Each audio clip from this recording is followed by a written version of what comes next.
Yeah, a lot of butter, but this is the Midwest. We love our butter.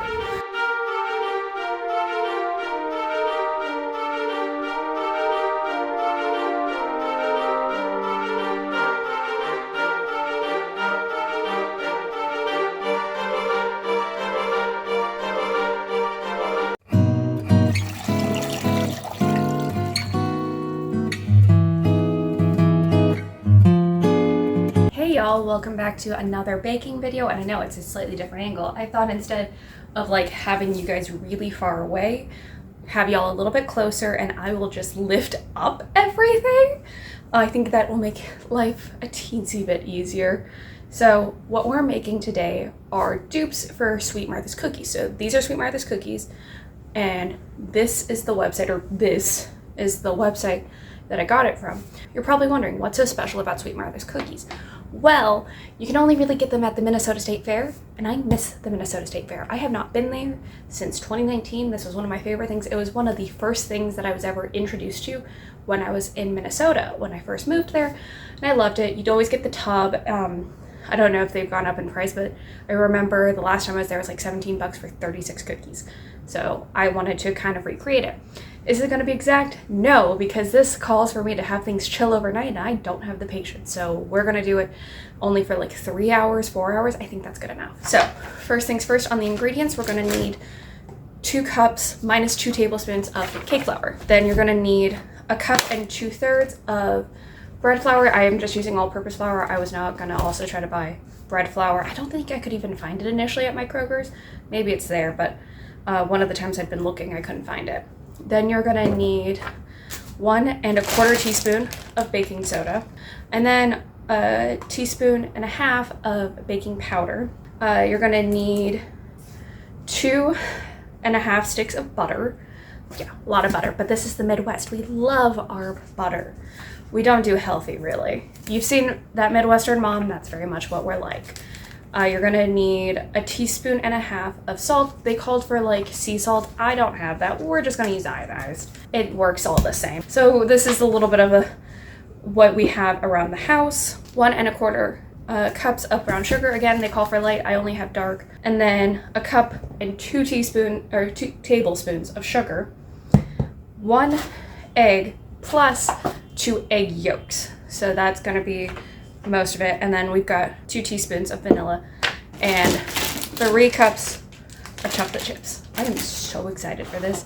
I have been missing this so much, and I've been wanting to make these for so long, and it seems perfect because this is going to be again for Christmas Eve, because what do you give Santa? Chocolate chip cookies. So let's get to first, we're going to be sifting together all of the dry ingredients. So to start off, we're going to start with the cake flour right here.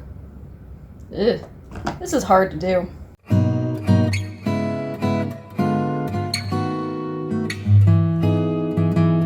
So the cake flour is really quite fluffy. I don't know really what the difference is, but there is apparently a difference. So next we're doing 1 2/3 cup of, in this case, normal flour.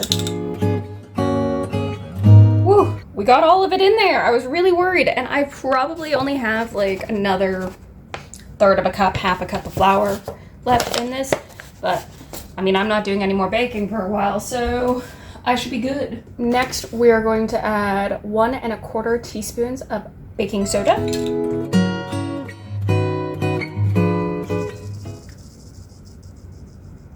And 1 1/2 teaspoons of baking powder. So, did you guys know that there was at least at one point different types of baking powder? I had no idea. There was like a slow version and like a fast version. I think, if I remember correctly, the stuff that we have commercially now is predominantly fast.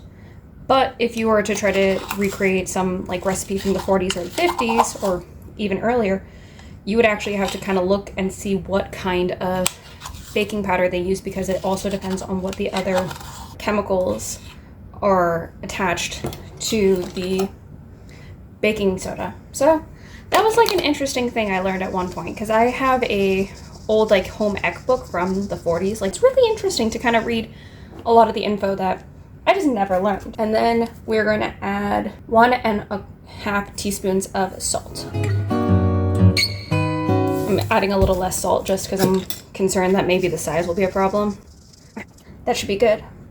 But I had a friend who had, we were making cookies, and he told us tablespoons instead of teaspoons, and he got the biggest laugh out of the fact that the shortbread that we were trying to make that were like dinos that you could make into like 3D forms was absolutely terrible tasting.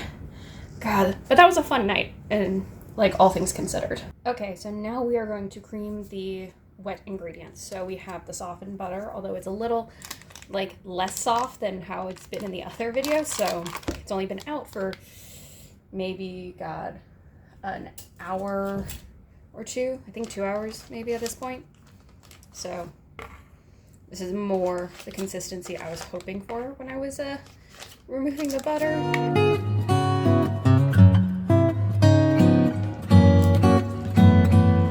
Maybe a little bit more than a stick and a half, or 2 sticks and a half, but you get the idea.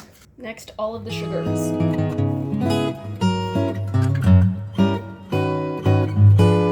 And now the brown sugar.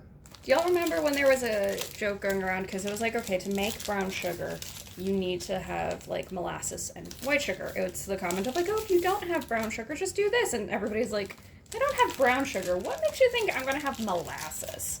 And then also people were getting on, it was the woman Dollar Tree Dinners. I think that's what her TikTok and social media handle is overall. And they were like, oh, you, like she was using something that required brown sugar. And they're like, oh, you should have done this instead with like the molasses and the sugar. And it's like, you're going to come across needing brown sugar a lot more than molasses, honestly. The only time I've come across having to use molasses was when making anything gingerbread related. And I just cannot stand the smell of molasses, so I thought about making gingerbread, but I was like, oh, that means I'd have to open up like another container of molasses, and y'all saw how bad it was last year. I'll link it right over there. Okay, so now to get to creaming. Yeah, the original called for using a hand mixer, but as y'all have seen, I just use a fork. So this has been fully creamed. Now we're going to add the eggs. So I have already separated the 2 extra yolks. So we've got 1 egg and 2 yolks. So I'm just going to dump 1 yolk with whatever whites get in there. Actually, let me also grab a paper towel so things don't get as messy. They're already messy. But like, try to reduce the mess as much as possible.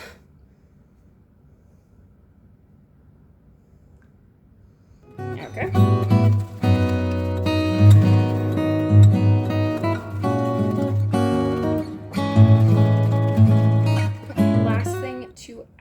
Is 2 tablespoons or teaspoons of vanilla extract.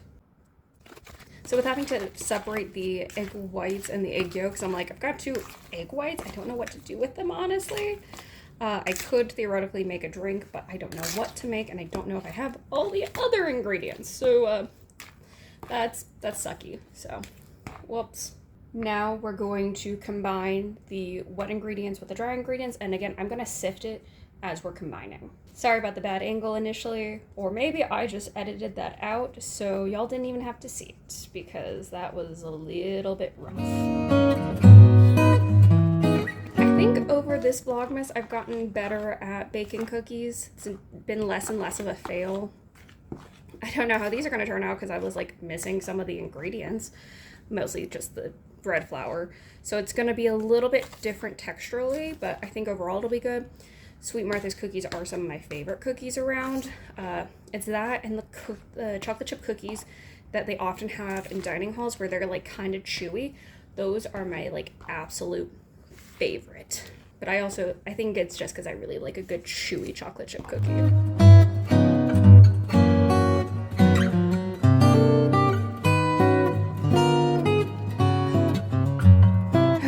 Let's get the rest of this combined, and then we get to add the chocolate chips. So they warned not to overmix, but I think I'm just gonna have accidentally done that to trying to combine everything. So next we're gonna add the chocolate chips. right, and then I've got some chocolate chips for me to snack on later. Also, this is definitely giving me a workout, so that's fun.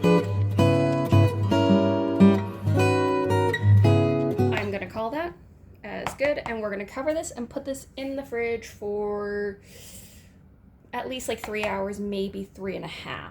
So I'll come back to you guys once this is chilled. So I've got the dough out of the fridge. It's been chilling for about 4 hours actually, just due to how timing worked today.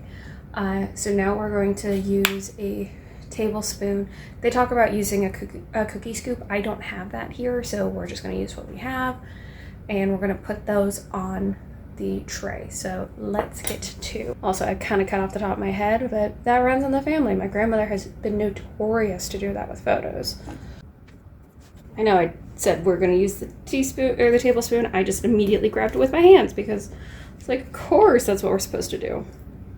This is a lot crumblier than I expected it to be. But maybe it's because I initially was thinking, oh, you're treating it like batter. But this is like a dough. And they do sell the dough, I think, or at least for a while they were selling the dough. I know that my friend was at an event one time, one of my old roommates, and Sweet Martha was there. She's apparently an actual person. Put her photo right here, if I can find it. She was at some concert that my friend was at, and they were handing out like free dough. It's always really fun at the state fair to watch the kids make it, because it's usually like kids doing it. I wonder how many burns they get because they just like scoop it up. It's crazy to watch. I'm gonna have so many chocolate chip cookies for when I get back, and I'm like handing it out to friends and everything for like, oh, you help me with this or this and that. So yay. Also, do y'all have any like big state fair traditions if you've gone to your like state fair? Like, before I moved to Minnesota, the only fairs I'd ever gone to were, like, the county fairs, which is almost like this one company just goes around to all the counties, and so everything is more or less the same. There's, like, slight differences in maybe some of the very, like, local crafts or whatever, but it's almost, like, identical across the board. So it's not as fun to, say, go to the Orange County Fair versus, like, the San Diego Fair or the LA Fair. But, like, going to the Minnesota State Fair, that is something very different. If you've ever watched the PBS, like the Minneapolis PBS, they talk about the state fair. Some people will, like, show videos of it because of the crazy foods. And I would like to go back. I'm thinking if I have the time to this summer. And it would be, like, in August, end of August, because the state fair happens like right before Labor Day. I will go back to Minnesota for the state fair and also visit friends and everything, but mostly for the state fair.